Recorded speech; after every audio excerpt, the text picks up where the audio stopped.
Like many Americans, New York University chaplains Imam Khalid Latif and Rabbi Yehuda Sarna remember exactly where they were on that morning 15 years ago. I was an undergrad at New York University on September 11th in 2001.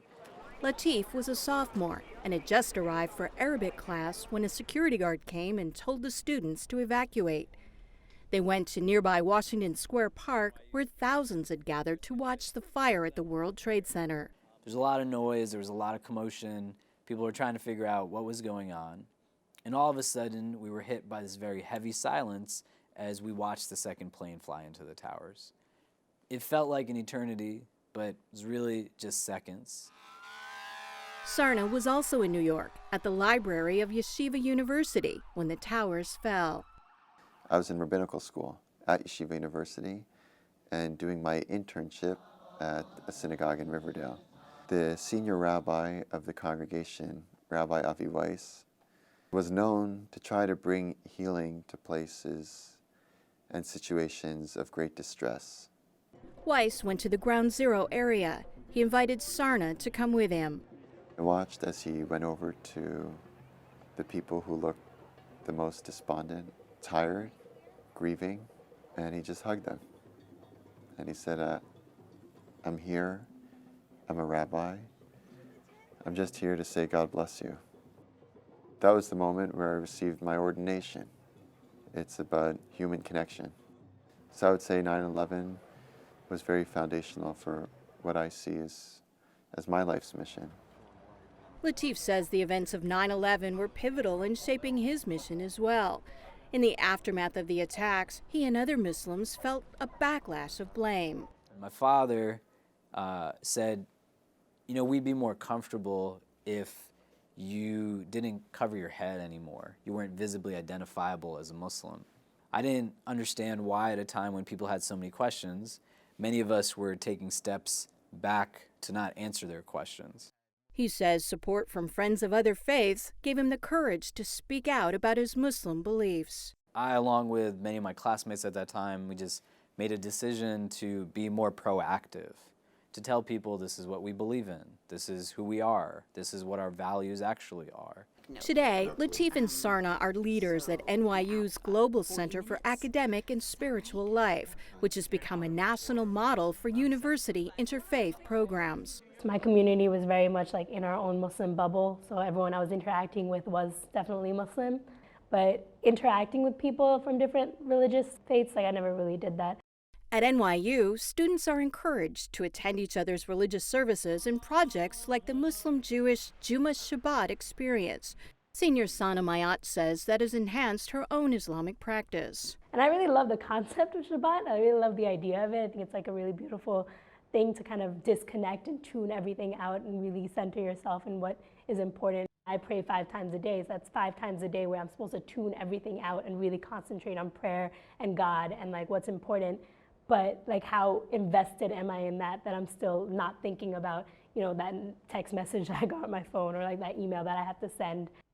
There are interfaith clubs to foster dialogue, and there are joint service projects, such as when students of different religious backgrounds came together to help rebuild homes after Hurricane Katrina and after recent tornadoes. What we found is that those kinds of disasters don't just knock down homes, but they can break down barriers. And the experience of acting out on a shared value really bonds people. When you're sitting and painting a wall for 10 hours, you're going to talk to the person next to you, and you have a common goal and a common mission, and you get to ask questions, and you just relate to people as people. The leaders say they're trying to promote a new vision of interfaith relations. Interfaith interaction today can't be what many of us have done with it in the past, where it's just a panel discussion, people getting up on a stage, talking about similarities for an hour, and then everybody goes back to their own homes. We're concerned not about what it says in the books, but what people are saying in the street. And therefore, the kind of engagement that we're looking for is very much personal, face-to-face. The two men model that in their own close personal friendship. When Latif got married 5 years ago, it was on the Jewish Sabbath, so Sarna, who's an Orthodox Jew, walked more than 80 blocks to be there. Today they live with their families in the same building. Our wives are friends, our children are friends. We, at one point, even shared a nanny. Our kids, my children, don't know anything different. I think my own relationship with God has been heavily impacted by his relationship with his faith and his relationship with God. You can be deeply embedded and enriched by a religious community and still be excited about collaborating with people who are of a different faith community. The Muslims love Khalid, and the Jewish community loves Rabbi Sarna. So when you see the two people we love most coming together, it just opens up opportunity for everyone else. They embody everything that the student groups are trying to do. Latif and Sarna believe having strong relationships makes it possible to confront difficult issues such as religion and terrorism or the Israeli-Palestinian conflict. We don't believe in avoiding difficult conversations. We believe that difficult conversations are best had between friends. You gain a level of respect for someone and you know someone. So it's hard to be resentful of someone's opinions. It's hard to argue when you know a little bit about someone's family.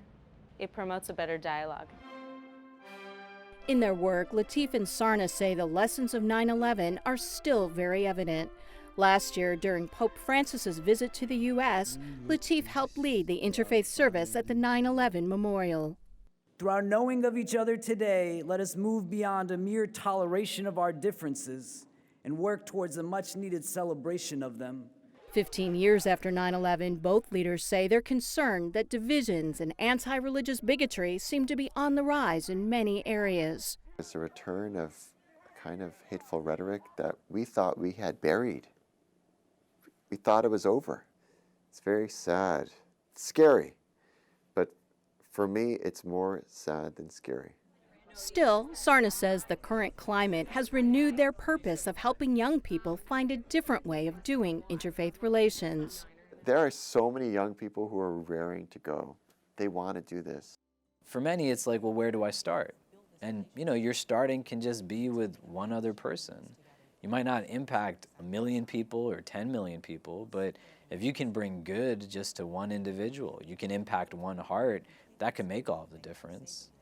And they say that can bring hope to a world forever changed by 9/11. I'm Kim Lawton in New York.